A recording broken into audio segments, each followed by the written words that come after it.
memimpin hari ini untuk 5 tahun ke depan. Sebagaimana peran pemuda hari ini, Indonesia ke depan ditentukan oleh pemuda hari ini. Bahwa siapapun boleh berbicara, siapapun boleh menyatakan pendapat.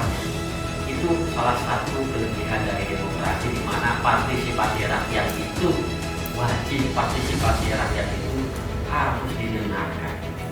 27 November kita akan memilih gubernur, kita akan memilih bupati dan wali kota. Nanti tanggal 22 kita tetapkan, 23 ada pengundian nomor urut, dan 25 baru mulai kampanye. Itu tahapan-tahapan.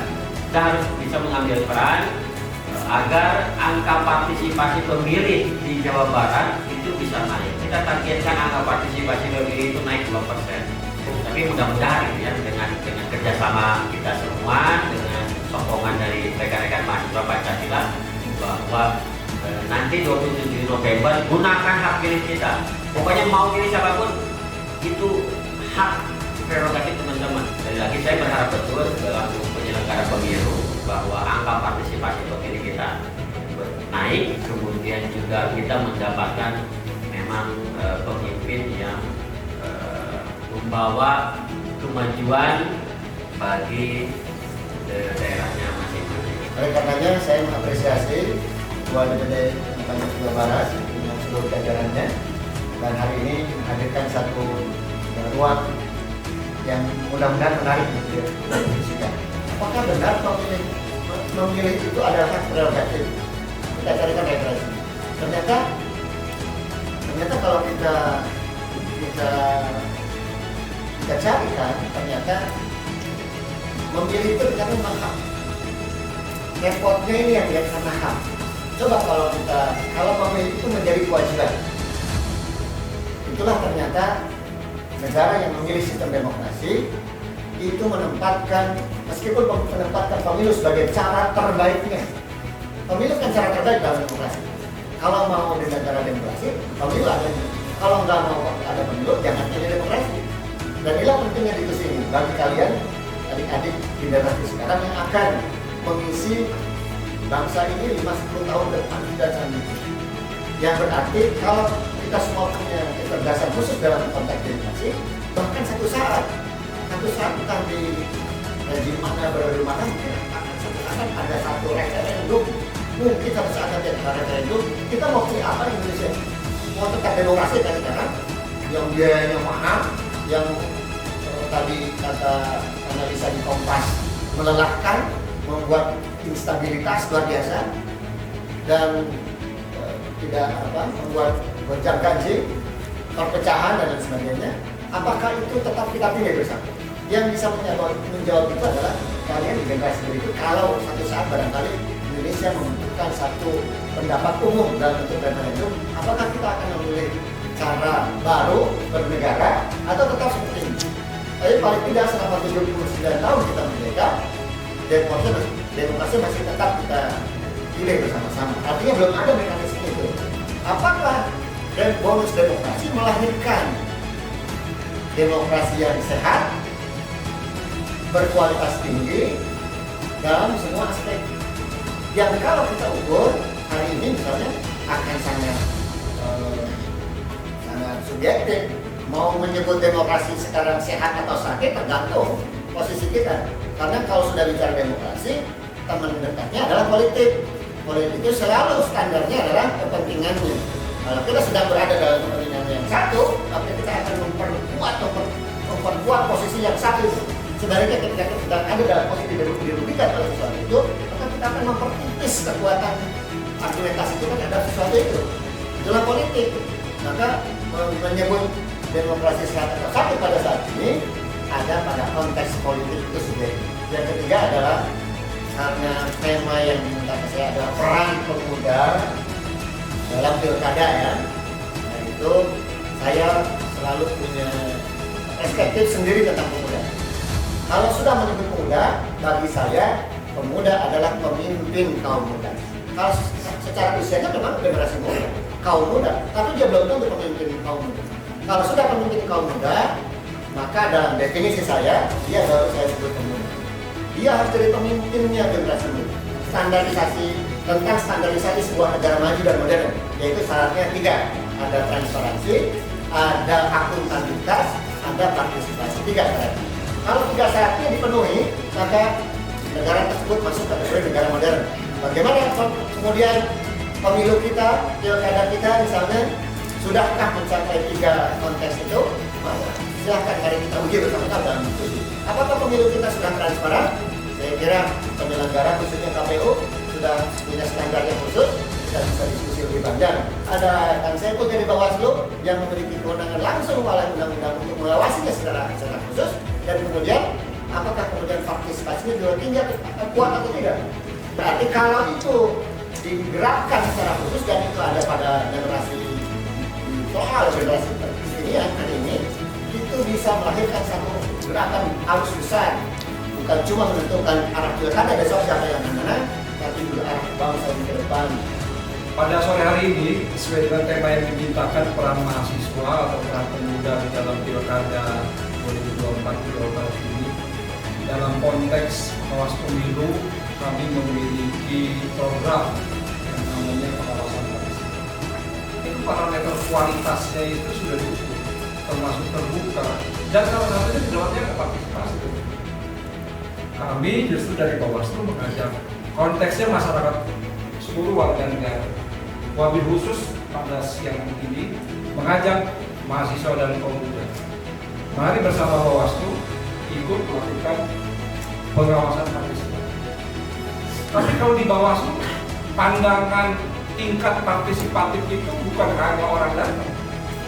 Buat apa orang datang partisipasi tinggi, walaupun nanti memang ada konsekuensi menyangkut legalitas berkaitan dengan konsekuensi legitimasi pemimpinan terpilih. Tapi dari perspektif Bawaslu, ukurannya itu berkaitan dengan kualitas penyelenggaraan. Justru kehadiran Bawaslu memastikan itu semua.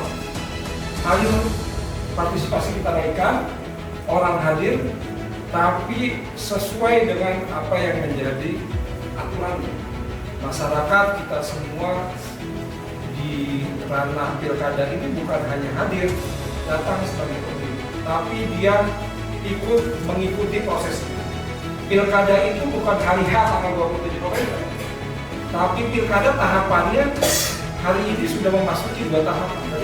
Hari ini sudah hari ini pencalonan sudah masuki tahap proses perbaikan syarat calon.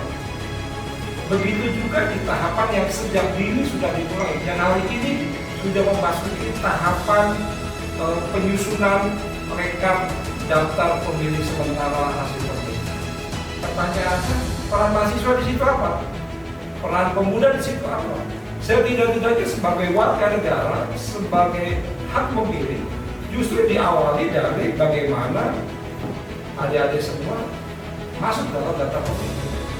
Daftar pemilih ini juga dipakai untuk berkaitan dengan logistik, menyiapkan surat suara, menyiapkan jumlah TPS, menyiapkan personil penyelenggaraannya di tingkat bawah.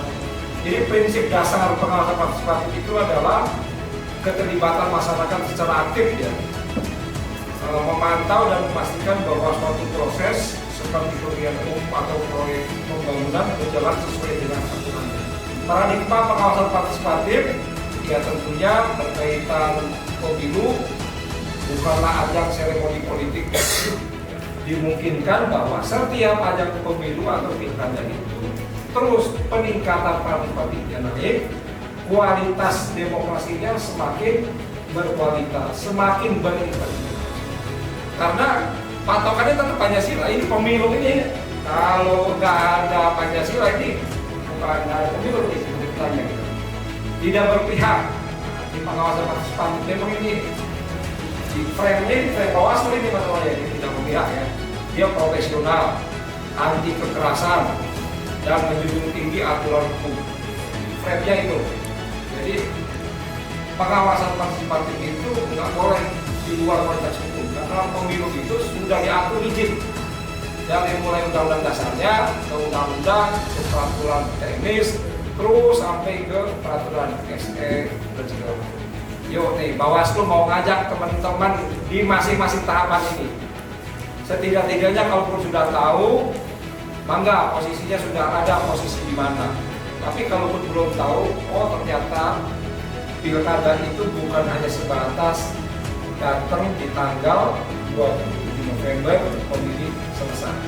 Tapi tahapan yang pertama yang saya bilang tadi, pemutahiran data pemilih dan penyusunan daftar pemilih. Apa yang harus kita kawal? Yang pertama menyangkut sumber data.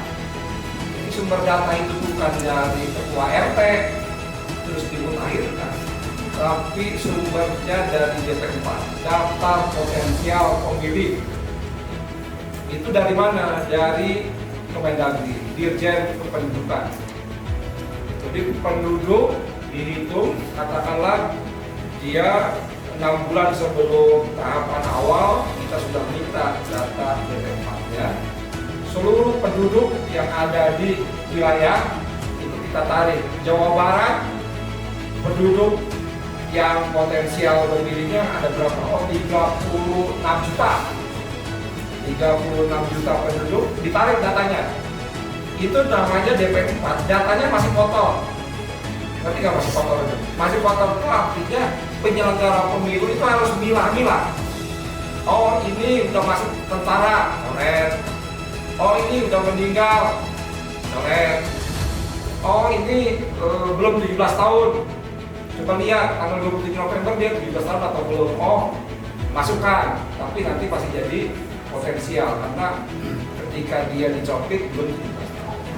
Oh, banyaklah macam-macam. Prinsipnya di pemutahiran data pemilih ini hanya ada dua, memasukkan masyarakat yang memiliki hak pilih dan mengeluarkan yang bukan hak pilih. Sekitar 8-10 hari ke depan DPT pilkada akan segera ditetapkan. Persyaratan bakal calon dan persyaratan pencalonan beda. Kalau persyaratan pencalonan itu berkaitan dengan partainya, partai pendukungnya, didukung oleh JPP-nya dan segala macamnya, D1 KWK-nya. Nah, kalau syarat calon adalah syarat orangnya. Katakanlah dia sehat. Yang kedua dia, contohnya ya, tidak punya utang piutang, tidak pernah dipidana, sudah lapor LHKPN dan segala macamnya. Itu adalah syarat calon. Pengumuman dan tata cara pengajuan bakal calon. Nah, itu sudah diumumkan belum sama KPU? Oh sudah, lewat mana? Lewat website, lewat TV, lewat pengumuman. Kalau belum, teman-teman mahasiswa berhak untuk menanyakan, loh kok kenapa belum diumumkan, sudah didaftarkan dan sebagainya. Penelitian syarat bakal calon hari ini, verifikasi saat ini Bawaslu serta KPU juga sedang memverifikasi. Verifikasinya nggak tanggung-tanggung Pak, kita datangi semua. KPK, betul nggak KPK mengeluarkan LHKPN? Kita cek. Pajak, betul nggak dia melampirkan SPT 5 tahun terakhir? Kita datangin pajaknya di mana? Pak Sehu, pajaknya di Pondok Gede, kita datangin. Kita, sekolahnya di Garut, kita datangin dan Bawaslu. Menyangkut pengawasan pencalonan. Bukan hanya Bawaslu, masyarakat juga boleh. Teman-teman tinggal pilih, mau ada di tim relawan, ya kan? Atau mau jadi pemantau. Kalau teman-teman jadi pemantau, jangan partisan. Tadi kan sudah dibilang kode etik, ya kan? Fokus dana kampanye, sampai ke dana kampanye Pak, kita urusin, kita awasi, termasuk sumber dana kampanye. Apakah semua yang nyumbang itu boleh Pak? Nggak boleh. Dana dari luar negeri nggak boleh. Dana mandiri luar negeri nggak boleh. Dan diatur kalau perorangan maksimal berapa, korporasi maksimal berapa. Proses pengadaan dan pendistribusian perlengkapan. Nah, ini kadang juga masyarakat tahunya kampanye. Di balik kampanye padahal sedang ada tahapan logistik. Logistik bukan hanya dicetak, Pak. Dari mulai perencanaannya, bikin layoutnya, berkaitan dengan pendistribusiannya, tepat jumlah, tepat jenis, tempat sasaran, tepat waktu, tempat kualitasnya. Disinilah sebetulnya gudangnya duit pilkada itu mahal. Salah satunya adalah di tahapan ini, karena logistik itu adalah paling ya lumayan di luar penyelenggaraan. Logistik ini adalah yang paling memakan dana lumayan. Pengawasan rekap hasil dan penghitungan suara. Nah, ini mungkin teman-teman rangkaian kampanye, rangkaian hari H, pencoblosan, rekap. Ini yang paling penting berkaitan rekap. Kalau di pemilu kemarin isunya banyak sekali dinamika rekap, dari mulai katanya kecurangan, pergeseran suara dari partai ke peserta, dari peserta geser ke kanan, geser ke kiri dan sebagainya. Begitu juga dengan di pilkada. Walaupun pilkada mungkin dalam konteks calon nggak terlalu banyak, nggak seruat di pemilu. Berkaitan dengan rekap penghitungan kalau kata orang kita ya namanya Bekasi, ditontonin, nonton, kalau perlu nobar gitu loh di TPS itu.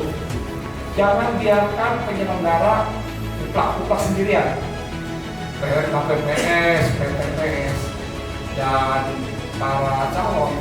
Tapi kita boleh nggak nonton mereka? Boleh. Di 2024 kemarin saya termasuk yang mendorong agar teman-teman itu bikin live Instagram, bikin live Facebook di saat rekapitulasi. Dan itu paling ampuh Mas. Sering banyak tuh dalam gugatan dipakai. Selain memang kalau tingkat KPU di provinsi, kabupaten itu live YouTube. Tapi di masyarakat dengan tanggung jawab sebagai pengawasan partisipatif, dia punya tanggung jawab sendiri. Oh ya udah, di TPS kan paling berapa orang sih? 300-400 orang paling sejam 2 jam lah itu mereka itu live. Sehingga nanti kalau ada apa-apa berkaitan dengan hasil kita diterima. Dan selanjutnya sampai dengan penyiapan berita acara penghitungan suara-suara. Maksudnya biar aja kalau yang menang si A, ya yang ditulis sampai dengan berita acara itu sampai dengan tingkat rekapitulasi. Dan terakhir mungkin berkaitan dengan mekanisme kerja pengawas partisipatif, tentunya yang paling penting itu adalah khusus komunitas, dalam hal ini mahasiswa Pancasila. Jika lo ingin menjadi pemantau, silakan menghubungi KPU karena daftarnya di KPU. Kalau pemilu di Bawaslu, silakan didaftarkan, nanti ada formulir dan segala macamnya, ada yang harus disyaratkan, dan teman-teman nanti kalau seandainya sudah oke, nanti akan dikeluarkan sertifikat pemantau pilkada oleh KPU. Berkaitan dengan terakhir kolaborasi pengawasan partisipatif,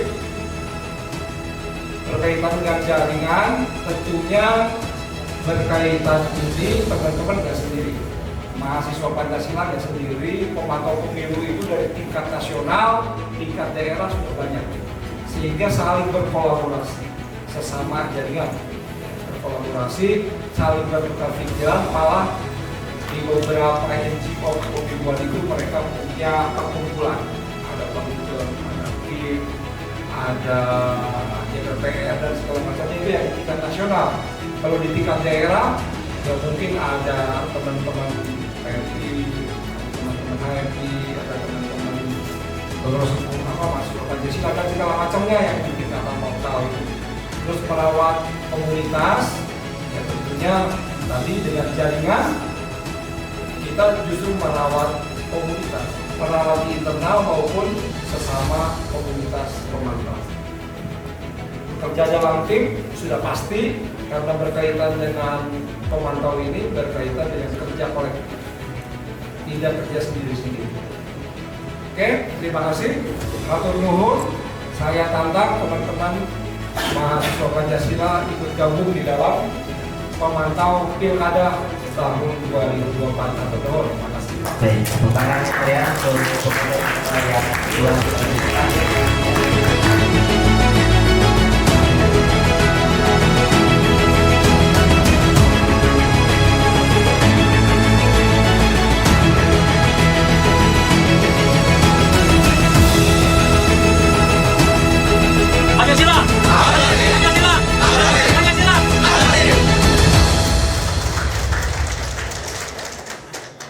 Ya, ini merupakan pilkada serentak pertama yang akan dilaksanakan oleh semua penyelenggara pemilu, KPU Provinsi dan KPU Kabupaten Kota se-Indonesia.